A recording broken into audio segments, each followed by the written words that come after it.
Hi, this is Peter Weiss, and this is my adder and ALU circuits for my final project for my microprocessor. These are the sub-circuits that I use for not only the ALU, but I also use the 4-bit full adder for the counter, but I'll show the counter in another video. So the only sub-circuits I have here are the 1-bit full adder, the 4-bit full adder, and the ALU.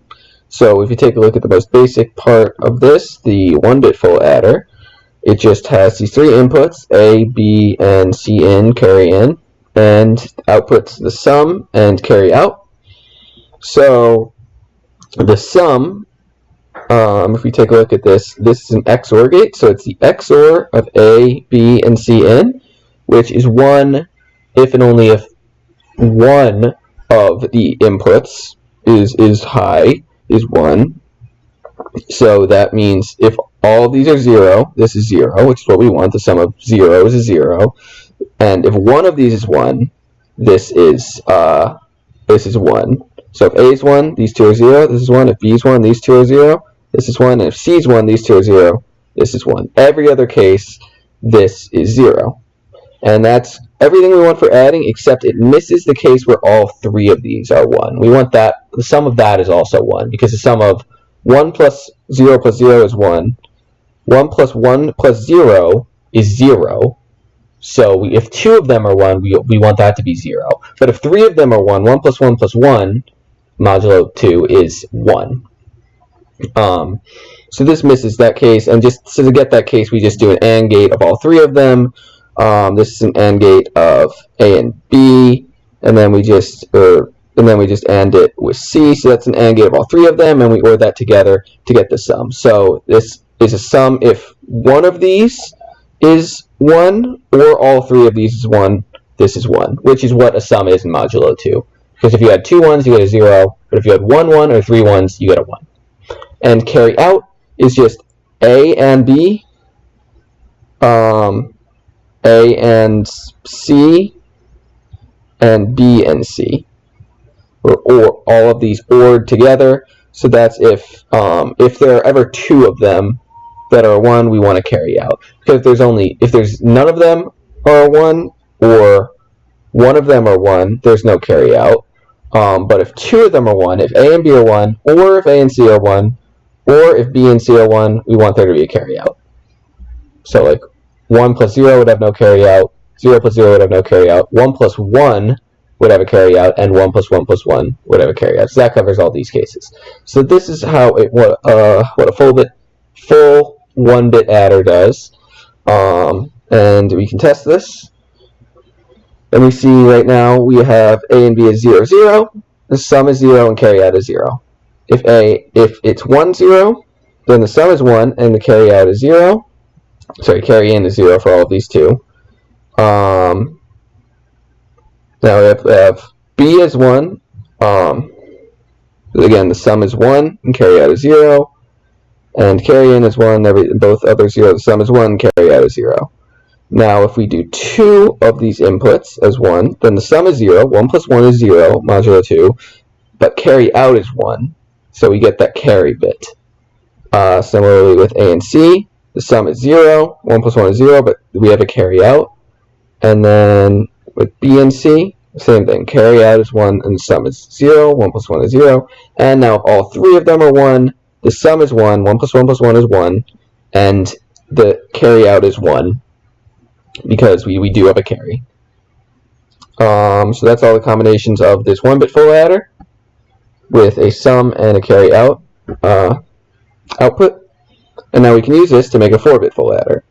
And this, same thing as the 4-bit registers, it's basically just 4 parallel 1-bit full adders. It takes A, which is a 4-bit input, B, which is a 4-bit input, and C in, which is now a 1-bit input, not 4 bits. And it produces a sum. It splits each of these up into the corresponding bits and puts each of them into its own adder.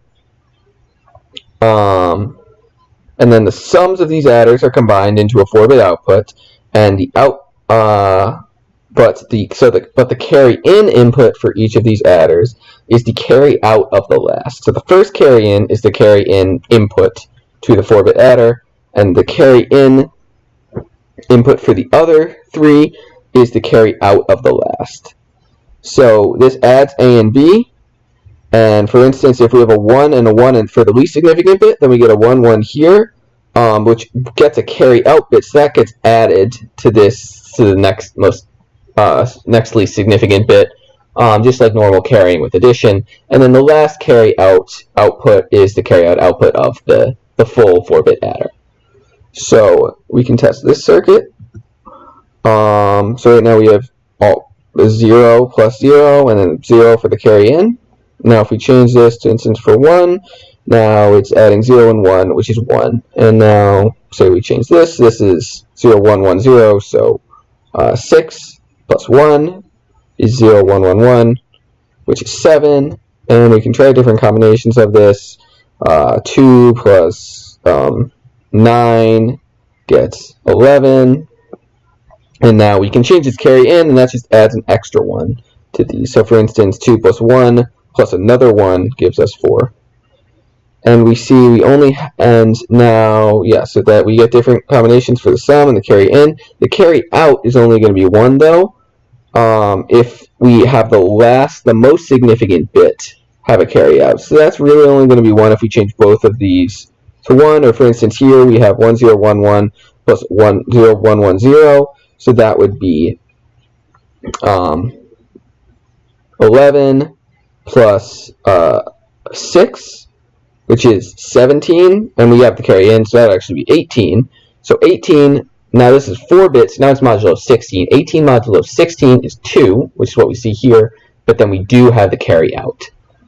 So when we go over 15, which is the highest we can add, we have the carry out bit here. And so that stays high so long as we're adding over 15. Then once we reduce the numbers, the carry out goes low, and we have, say, 3 plus 6, which is 9, plus 1 is 10, and that's what we see here, 10. So we can fiddle with these and get different output combinations, but in general it works like a normal adder would, adding 2 4-bit numbers, modulo 16 with a carry out, and a carry in just to add an extra 1 if we need to. Okay, so that's the 4-bit full adder. And now the ALU takes advantage of the 4-bit full adder. So the ALU is basically just an adder, but it has the extra perk that it can do subtraction too. So what we have is A and B, the normal inputs to the adder, except we also have this add / not subtract bit. So when this is 1, we want to add, and when this is 0, we want to subtract. So when this is 1, this gets inverted. This is 0. So carry into the 4-bit full adder is 0. We're not we're not adding anything extra, and this input goes to the select input of a multiplexer. So if this is 0, we select 0, which is just B. So if this is 0, we're not adding an extra carry in, and we're just adding A and B. So when this is 0, when this is 1, this is 0. When this is 1, we're adding, just normally adding A and B and getting the normal output here. When this is 0, the inversion of 0 is 1. So this is 1 here. So first off, we're selecting the inverse of B. Now this inverter, on a 4-bit input, it just inverts every single input. So 0, 0, 0, 0 will turn to 1, 1, 1, 1, and like 1, 1, 0, 0 will turn to 0, 0, 1, 1, and so on. So this inverts every single bit. And when this is 0, we're selecting the inverted form of B, inverting every bit. But we are also adding, when this is 0, this is 1, we're also adding 1 to that. So that is inverting all 4 bits of B and adding 1. Now that is equivalent to getting the negative version of B in 2's complement. To get the negative in 2's complement, we invert every bit and we add 1. So we invert every bit here of B and we add 1. So when this is 0, we are subtracting here. And of course, we might have a carry out, but we don't really care about the carry out. Hopefully we shouldn't be subtracting things that we're not supposed to subtract in the microprocessor, and if we are, we'll just have we'll just have that extra bit, and it'll be what it is. But so now we are able to both add A and B and subtract A and B, depending on the state of this add and not subtract bit, and we have the output here. So we can test that in the ALU. So first, let's start off with adding. So we're adding A and B. So A is 8, B is 6, 8 plus 6 is 14, which is reflected here. And we can change these, say 3 plus 3 is 6, 3 plus 7 is 10, and we can even add more than we're supposed to add, so 15 plus 11 is 26, modulo 16 is 10, so we have 10 here, we just don't have that extra bit,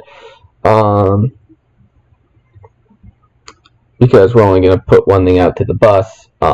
We could have a flag signal, but I don't think that's really necessary to have the overload, to have an extra signal in this microprocessor. It's a very simple microprocessor. Now let's try subtracting. So right now we're subtracting B from A. So A is 8 plus 2 plus 1 is 11, and B is 3. So we're subtracting 3 from 11, which is 8, and we see the output is 8. Now let's try subtracting 7 from 11. So 11 minus 7 is 4, which is what we have in the output.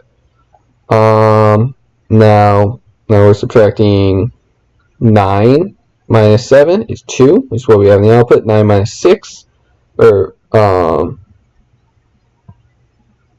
9, yeah, so 9 minus 6 is 3. And now if we can subtract more, so for instance this is 9 minus 13, which is negative 4, and we'll see what we have in the output is actually negative 4 in 2's complement. So if we invert all of these, we get 0, 1, 0, 0, which is 4.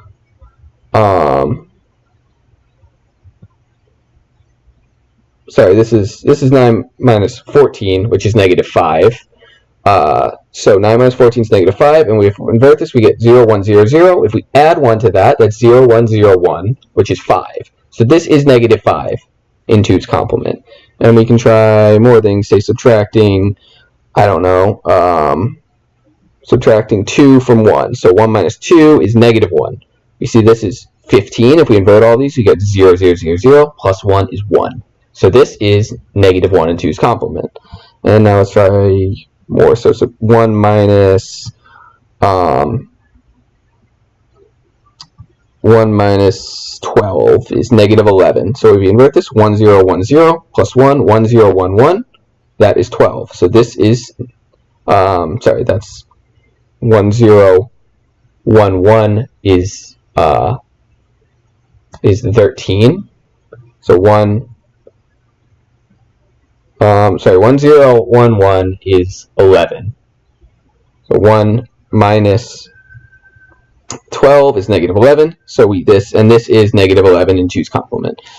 So yeah, so this is my ALU, and it can subtract and add. It can subtract A minus B and add A plus B depending on this bit, using this 4-bit full adder, which in turn uses the 1-bit full adder. So this is what the ALU that I'll be using in my microprocessor. The output to this the input A here will come from the output of the A register, and the input B will come from the output of the B register. This will be a control signal that will be controlled by the FSM, and this will be put out on the bus, controlled by a tri-state buffer, but it will be put out on the bus at the right time using another control signal. Yep, so this 4-bit full adder will also be used for my counter, but I'll show that in another video. Okay, thank you.